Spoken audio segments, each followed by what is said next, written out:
Senang bisa menjumpai Anda kembali dalam kelas belajar bahasa Ibrani Alkitab. Saya Edward Hanok, Anda bersama saya di Yuteo Channel.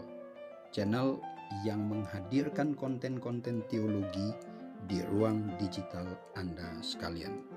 Sebelum kita membahas kata kerja PL Imperfect atau Deictol, maka saya akan menunjukkan kepada Anda bagian dari Sefanya 1 ayat 11 sampai dengan 18. Ini adalah bagian di mana kita akan pakai untuk berlatih bagaimana membaca, tetapi sekaligus nanti bisa juga sudah dipakai untuk berlatih meningkatkan penguasaan pendengaran listening Anda kalau sudah mendengarkan pembacaan audio bahasa Ibrani, khususnya ketika ada pembacaan terkait dengan kitab-kitab Perjanjian Lama. Nah, saya akan membaca satu ayat saja, ayat 11 dari pasal 1 ayat 11 sampai 18. Karena nanti sudah bisa mengakses www.torahclass.com audio Bible in Hebrew. Di sana sudah bisa mendengarkan pembacaan kitab demi kitab di dalam bahasa Ibrani. Oke, sekarang saya akan membaca ayat 11 saja.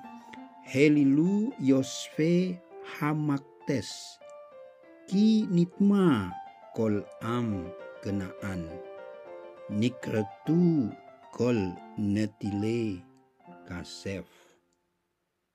Helilu Yosfe Hamaktes Ki nitma kol am genaan nikretu kol netile kasef. Nah, itu adalah ayat 11 yang saya baca 2 kali. Sekaligus menolong Anda untuk bisa membaca atau bagaimana meningkatkan penguasaan listening Anda, pendengaran Anda terkait dengan teks Perjanjian Lama. Sebagaimana tadi saya katakan bahwa kita akan membahas kata kerja PL Imperfect atau Deictol. Nah, ini adalah skema atau bagan dari kata kerja itu. D atau PL Yictol Imperfect. Nah, kata kerja PL atau D Yictol, baik itu perfect maupun imperfect, katal maupun Yictol, adalah kata kerja aktif tetapi intensif. Jadi kata kerja itu diterjemahkan dengan sebuah gagasan intensif, bukan kata kerja yang sifatnya hanya biasa saja atau sederhana, sebagaimana bentuk, misalnya bentuk kal atau bentuk G, kal perfect atau G katal. Nah, itu adalah bentuk yang paling sederhana. Tapi di sini kalau kita lihat PL itu adalah bentuk intensif, kata kerja yang tidak lagi memiliki gagasan bagaimana sebuah tindakan itu begitu sederhana, tetapi memiliki penekanan yang sangat intens. Nah, ini adalah Deictol atau kita bisa menyebutnya dengan PL Imperfect. Ini penamaan tradisional ya, penamaan yang klasik bahasa Ibrani, bagaimana pelajaran-pelajaran dulu dinamakan, atau kalau kita belajar ya pada waktu-waktu lampau biasanya PL Imperfect itu namanya, tetapi sekarang ada modernisasi, maka ada penyebutan namanya Deictol. Nah, sekarang kita lihat, untuk kita bisa menguasai, pertama-tama kita mesti lihat dulu catatan leksikalnya atau catatan tentang kata itu sendiri, kata kerja PL Imperfect itu atau Deictol itu sendiri. Nah, Deictol atau PL Imperfect memiliki unsur tambahan yang bisa kita sebut preformatif, unsur tambahan ada di depan maupun unsur tambahan ada di belakang kata kerja, atau biasanya kita sebut dengan aformatif. Pre itu di depan, af itu ada di belakang. Form, jadi pre dan af. Preform, aform, jadi berada di depan maupun di belakang. Ada tambahan, ada unsur tambahan di sana. Nah, saya sudah mendeskripsi sedemikian rupa unsur-unsur preformatif, misalnya ada tambahan Y, ada tambahan T, ada tambahan A, ada tambahan N. Perhatikan baik-baik, Y, T, A, N, itu adalah preformatif. Jadi konsonan dengan schwa. Ada schwa simple E, tetapi juga ada schwa gabungan atau kompositum schwa hatef patah pada bentuk orang pertama umum tunggal. Kemudian pada konsonan kedua atau pertama, maksud saya, konsonan pertama terdapat vokal patah. Lalu konsonan kedua terdapat vokal sere, tetapi di dalam konsonan kedua itu ada tambahan dages forte. Dages forte adalah sebuah titik yang berada di tengah konsonan, kemudian menggandakan konsonan itu sendiri. Nah, perhatikan baik-baik, ini adalah bagaimana skema PL imperfect atau D-yiktol itu sendiri. Nah, ada preformatif Y di sana, yod dengan schwa, Y. Lalu pada konsonan pertama ada patah di bawah dalet itu. Lalu di konsonan kedua bet terdapat sere, dan di tengah bet itu terdapat dages forte. Tapi sebenarnya ini adalah dages forte plus dages lene. Jadi ini intensif ya. Lalu ditambah dengan bentuk atau konsonan ketiga dari kata dasar itu. Jadi di sini baca yedaber. Jadi pada konsonan kedua ada penggandaan konsonan. Bet itu akan dibaca double atau akan ditulis double menjadi yedap, lalu ada ber. Jadi yedap ber. Ada penulisan yang demikian menyita perhatian kita, tetapi sebenarnya itu juga konsekuensi dari beberapa aturan di sana. Kemudian di bagian lain itu bentuk D-yiktol orang ketiga feminin tunggal, misalnya tedaber. Sama saja, tetapi memang harus diperhatikan ya, karena ini nanti ada bentuk feminin, ada bentuk maskulin. Ini sudah saya jelaskan pada kata kerja atau bentuk kata kerja sebelumnya. Baik, coba kita lihat catatan leksikal yang kedua. Catatan leksikal yang kedua kita akan lihat pedomannya. Pedoman atau template-nya ya. Preformatif dan aformatif kata kerja D-yiktol baik maskulin maupun feminin. Saya sudah membuat tabel dan ini akan menjadi acuan bagi saudara yang mau belajar tentang kata kerja khususnya D-yiktol ini. Nah, saya tidak akan membahas ini karena sudah saya jelaskan sebelumnya. Di sini ada preformatif, tetapi juga ada aformatif, khususnya perhatikan baik-baik ya. Pada orang ketiga maskulin jamak, orang kedua maskulin jamak. Lalu orang kedua feminin tunggal, dan orang ketiga feminin jamak, dan juga orang kedua feminin jamak. Jadi pada bentuk-bentuk yang saya sebutkan tadi, itu terdapat preformatif dan aformatif.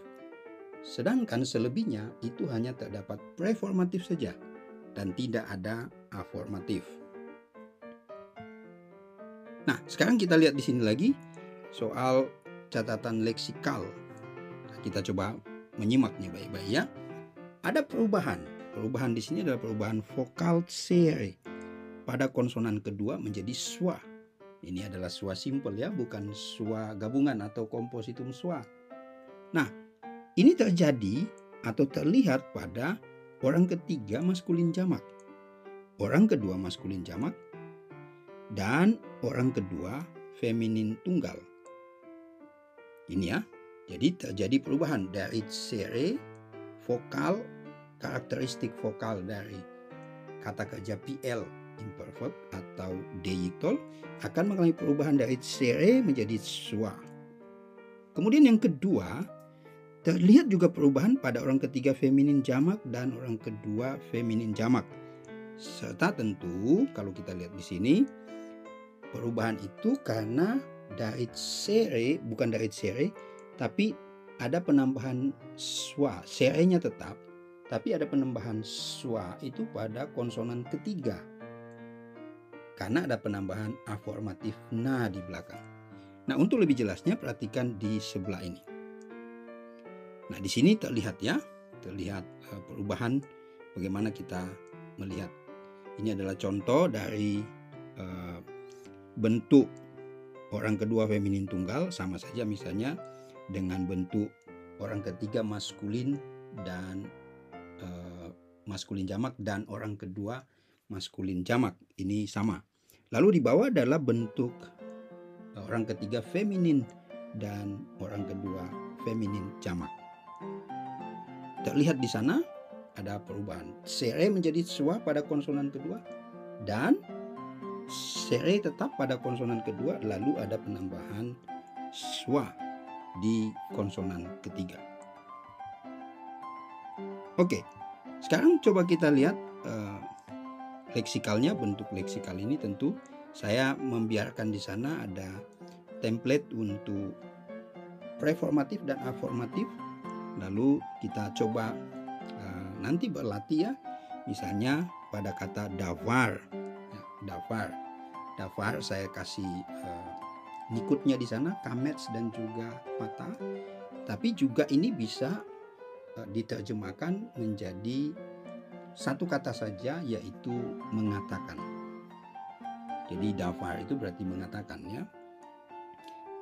Nah, di sini bisa kita ambil contoh orang ketiga maskulin tunggal. Kata kerja dalam bahasa Ibrani itu paradigmanya dimulai dari orang ketiga ya. Jadi di sini orang ketiga, orang kedua, orang pertama. Begitu seterusnya. Jadi baik tunggal maupun jamak selalu dimulai dengan orang ketiga. Mengapa? Saya kira saya sudah pernah jelaskan di awal atau di bagian yang lain, di mana entry kata kerja di dalam leksikon dalam kamus bahasa Ibrani itu selalu mencantumkan orang ketiga maskulin tunggal. Itu sebabnya kenapa saya mulai dengan orang ketiga, kedua, dan pertama. Nah, kita bisa menyebutkan di sini perubahannya menjadi yedaber, tedaber, ada ber. Ya, kemudian di sana di dalam orang ketiga maskulin jamak menjadi yedaberu, tedaberu, kemudian nedaber. Nah, ini saya tidak tulis, nanti saudara boleh berlatih ya apa yang saya katakan tadi atau saya ucapkan tadi. Yedaber, tedaber, adaber, yedaberu, tedaberu, nedaberu. Jadi perhatikan pengucapan itu dan saudara boleh berlatih di situ. Ini juga adalah bentuk feminin dan tentu masih dari sini saudara bisa lihat dari kata davar tapi dalam bentuk feminin. Oke, nah saudara bisa berlatih untuk melihat bagaimana perubahannya. Sekarang kita coba lihat di dalam catatan latihan khususnya berkaitan dengan Sefanya pasal 1 ayat 12. Nah, di sini dalam ayat 12 ada kata yang saya warnai ahapes. Ahapes. Ahapes. Dari kata hapas. Hapas. Nah, kita bisa menjelaskan kata kerja itu tentu kalau kita misalnya mau menerjemahkannya.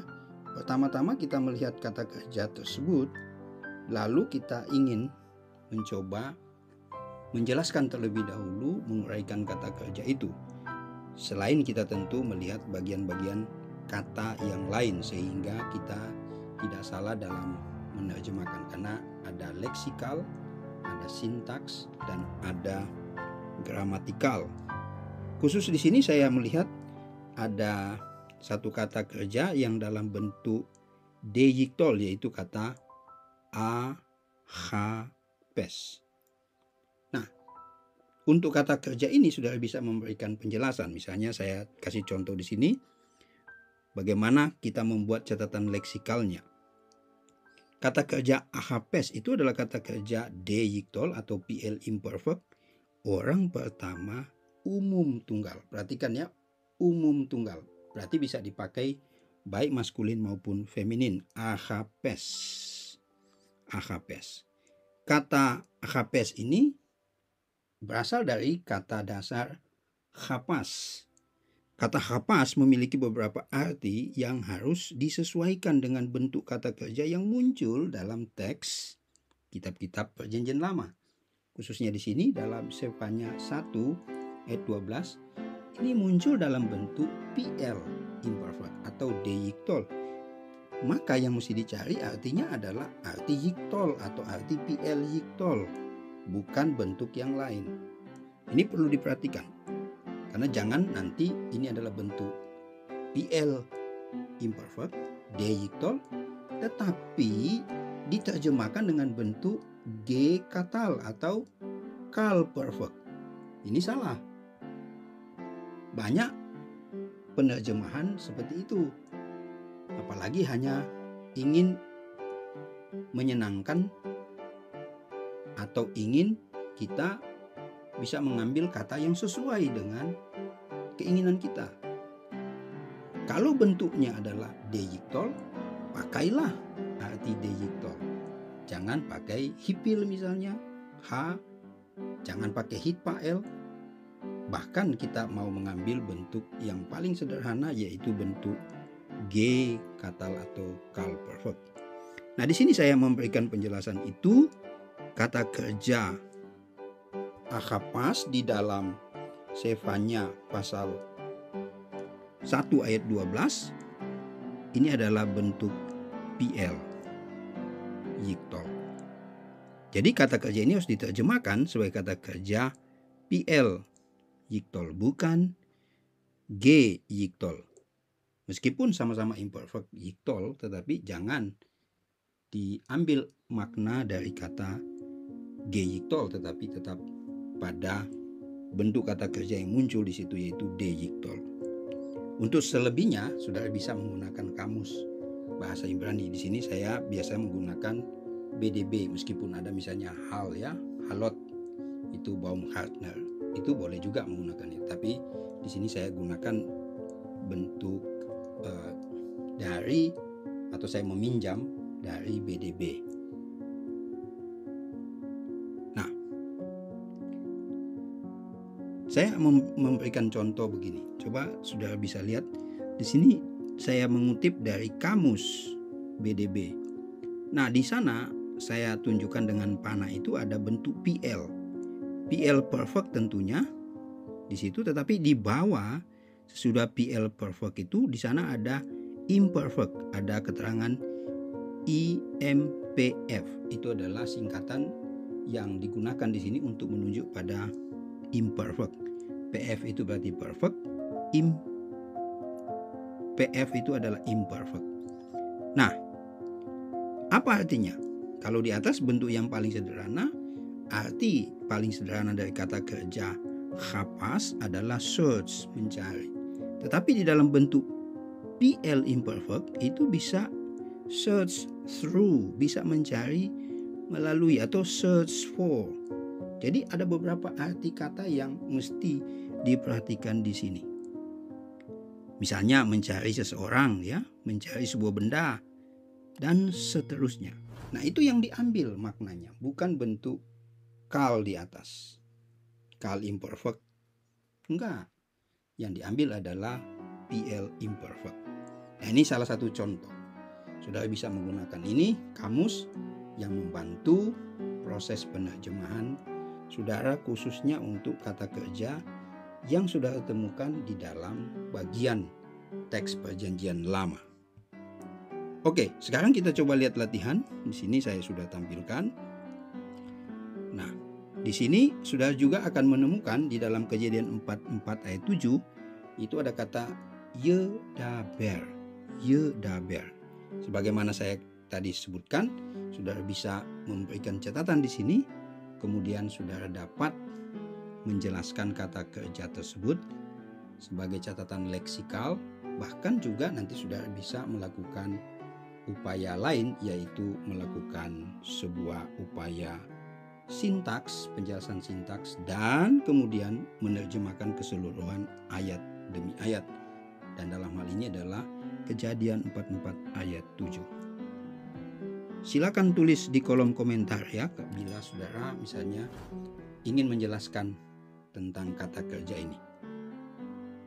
Sampai di sini pelajaran kita kali ini mengenai deyiktol atau PL imperfect. Sampai jumpa di kelas berikutnya. Shalom.